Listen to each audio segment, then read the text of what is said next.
Buenas tardes, mi nombre es Manuela Hidárraga Sánchez, estudiante de Comunicación Social, y para esta otra oportunidad vamos a hablar sobre el derecho a la información. Dentro de los derechos fundamentales de los colombianos consagrados en la Constitución Política se encuentra el artículo 20, que garantiza a toda persona la libertad de expresar y difundir su pensamiento y opiniones, de informar y recibir información veraz e imparcial, y la de fundar medios masivos de comunicación. De igual manera, la Declaración Universal de los Derechos Humanos en 1948 estableció en el artículo 19 que todo individuo tiene derecho a la libertad de opinión, de expresión. Este derecho incluye el de no ser molestado a causa de sus opiniones, el de investigar y recibir información y opiniones, y el de difundirlas, sin limitación de fronteras, por cualquier medio de expresión. Entonces, los medios de comunicación juegan un papel muy importante y central a la hora de informar problemas o situaciones relevantes para los ciudadanos. Los medios de comunicación se convierten como ese perrito guardián, como el que está pendiente de los gobiernos y otros actores, el que está pendiente de informar sobre cuestiones de desarrollo, de democracia, sobre temas de interés que afecten a toda la sociedad en general. Entonces, para desarrollar este tema vamos a tratar los siguientes puntos. El primero es que, teniendo en cuenta lo anterior, como comunicadores tenemos en nuestras manos una tarea muy importante y una responsabilidad bastante grande, la de informar, pero de informar bien, noticias y hechos relevantes e importantes para el público en general, que le permita a las personas estar bien informada sobre lo que está pasando a su entorno, mantener a las personas contextualizadas sobre lo que está pasando en su ciudad, en el entorno en el cual viven.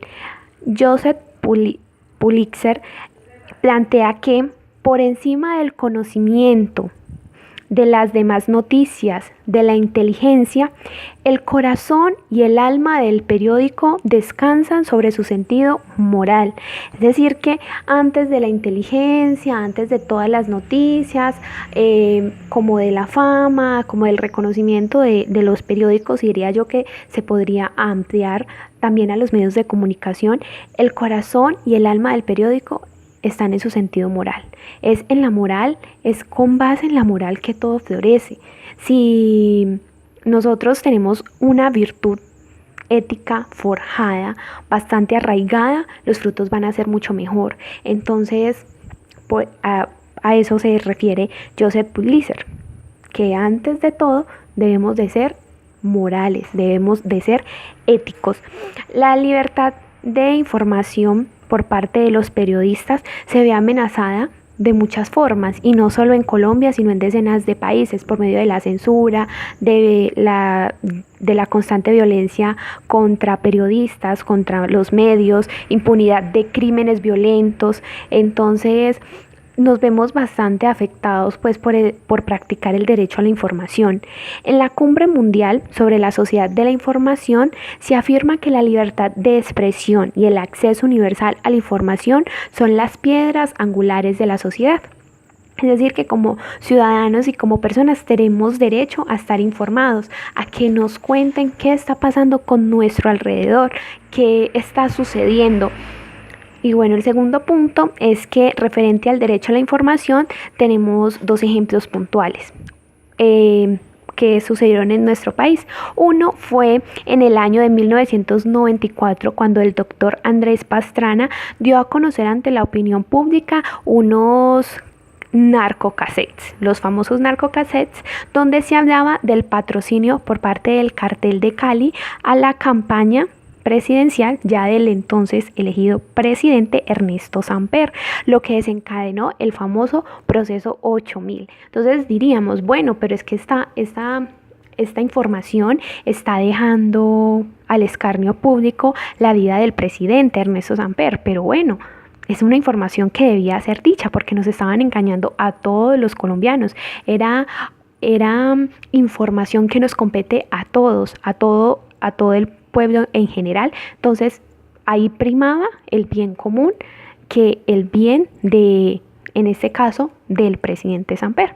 Entonces eso desencadenó pues millones de especulaciones y millones de cosas. Y el segundo caso es del periodista, y digo yo que muy osado, Daniel Coronel, que ha realizado 39 denuncias de corrupción por parte de políticos y personas del común, de las cuales solo en 2 oportunidades las personas investigadas han sido absueltas pues de los cargos, y las demás han llegado a tener sanciones disciplinarias, fiscales o penales. Entonces, lo anterior, por ser casos de corrupción que atentan contra el bien común, pues es necesario que se denuncien, es necesario que sean informadas y que salgan a la luz pública, a pesar de perjudicar y de dañar el buen nombre de estas personas. Pero lo que les decía, gana el bien común por encima del escarnio público que se les pueda dar. Entonces, en conclusión, el derecho a la información de cualquier noticia, situación, se debe analizar muy bien. Debemos de oler y olfatear qué noticia se debe dar y qué no. Tenemos que tener esa línea clara de en qué momento la información es por el bien común y por eso se tiene que decir, o en qué momento no. En ese momento donde como periodistas entramos en conflicto entre qué decir o qué no, debemos de mirar muy bien que nuestra decisión sea tanto ética como legal. Muchas gracias.